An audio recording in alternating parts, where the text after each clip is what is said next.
Welcome, all movie buffs. My name is Dawn Furlow, and today I'm going to analyze both genres from our musical and Western class in one film, Paint Your Wagon, starring Lee Marvin as Ben Rumson, Clint Eastwood, and Jean Seberg as Elizabeth. The film was adopted by Patty Chayefsky from the 1951 Broadway musical Paint Your Wagon. So I'm going to discuss the following topics: directing, music, storyline, acting, cinematography of Paint Your Wagon, and finally I'm going to tell you about why I chose this film for my final. Filming started in May of 1968, and the film was released on October 16th, 1969. This release was towards the end of the Western era, where the Western style was going out of style. Paint Your Wagon is known for its mix of humor, drama, and song. The film was directed by Joshua Logan. Joshua is known for other notable films and musicals such as South Pacific and Camelot. Logan had a background in theater and often brought a distinct stage style to his film. In Paint Your Wagon, he worked to capture both the grandeur landscapes and the charm of character, blending musical elements with the Western genre. Logan's musical takes a lighthearted approach to the process of resettlement and the gold rush, and its contrasting personality as Lee Marvin and Clint Eastwood as bickering old prospectors. The music from Paint Your Wagon was composed by Alan J. Lerner and Frederick Lowe, who were also famous for their work in musicals like My Fair Lady and Brigadoon. The scores in Paint Your Wagon blended folk, country, and musical theater styles, giving the film a unique sound. The music added to the film's charm. Lee Marvin and Clint Eastwood performed their own songs, while Jean Seberg's songs was dubbed by Anita Gorman. Lee Marvin's inebriated rendition and Clint Eastwood's tree singing songs became memorable moments during the film. Lee Marvin, Clint Eastwood, and Jean Seberg were not Joshua Logan's first choice for the roles that they played of Ben, partner, and Elizabeth, but a better trio could not have made this movie more iconic. Lee Marvin had difficulty with the director Joshua Logan due to Marvin's heavy drinking on the set. Many retakes had to be taken. However, it added to the validity of his character and singing. Eastwood was frustrated by the long delays in the making of the film, later saying that the experience on Paint Your Wagon strengthens his resolve to become a director. The film was set in 1849 or 1850, before California became a state. The story of two unlikely partners that shared a wife in California's gold rush town named No Name City, where gold was discovered. No Name City emerged as a result of a long men starved for female companionship. When a polygamous Mormon arrives looking to sell off one of his wives, which is played by Jean Seberg, a bidding war commences.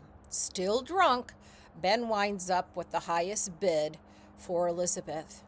After being readied for his wedding by other miners, he's married to Elizabeth under mining law, which Ben is then granted exclusive rights to her. Elizabeth, not content with being a piece of property, threatens to shoot Ben on their wedding night if she's not treated with respect. Despite believing Ben is not the type to settle down, She views their arrangement as acceptable as long as he builds her a cabin and gives her some security. Ben, impressed with her determination, enlists the other men in the mining camp to help him keep his promise. And Elizabeth is happy to have a proper home. As the city grows and the men still lonely, the men hijack a stagecoach bringing 6 women to town as saloon workers. Ben leaves partner to watch and take care of Elizabeth while Ben is off hijacking this stagecoach. Partner falls in love with Elizabeth, but she's still in love with Ben. The 3 work out a system so all can live together. As the city grows, so does the sinning, and a parson begins to make a determined effort to persuade the town folks to give up their evil ways. Meanwhile, Ben and a group of miners discover that gold dust is dropping through the floorboards of many saloons. They tunnel under the businesses and get the gold.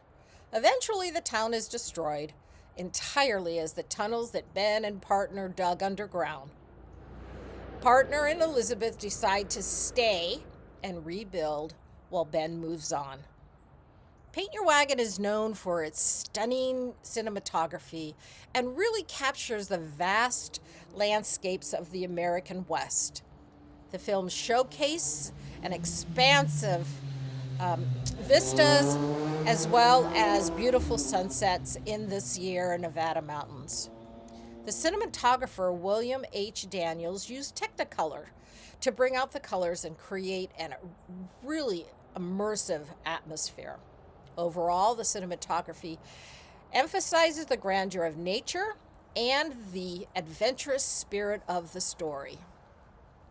The filming took place at Eagle Creek Meadow in Whitman, Wawalla National Forest, 60 miles east of Baker City, Oregon. Other locations included Big Bear Lake in California and San Bernardino National Forest.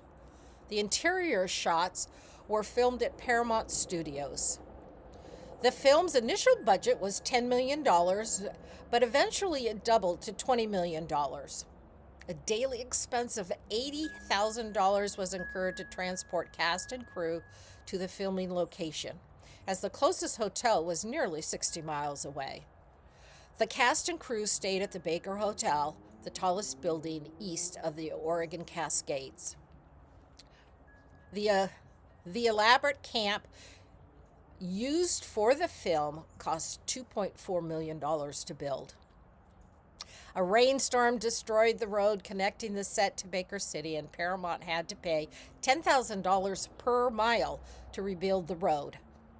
A little piece of trivia, Alan J. Lerner almost fell down a 400-foot cliff during the film, and hippies who had been part of the cast as extras formed a union and threatened to strike unless their daily pay went up to $25. The movie means a lot to me as I was a freshman in high school when it first came out. I've always loved musicals, and this became a favorite because Clint Eastwood was so handsome. It also became a family favorite that is watched frequently at my parents' cabin in the Sierra Mountains, even to this day. In addition, my 2 sons recently purchased the Baker Tower, formerly known as the Baker Hotel, in Baker City as an investment. It's been converted to apartments with businesses on the ground floor and a large community room on top for weddings and celebrations. Part of its history was that the cast and crew stayed at the property. So it reminded me of the movie, and I wanted to learn more. Here's a picture of Baker Tower as it stands today.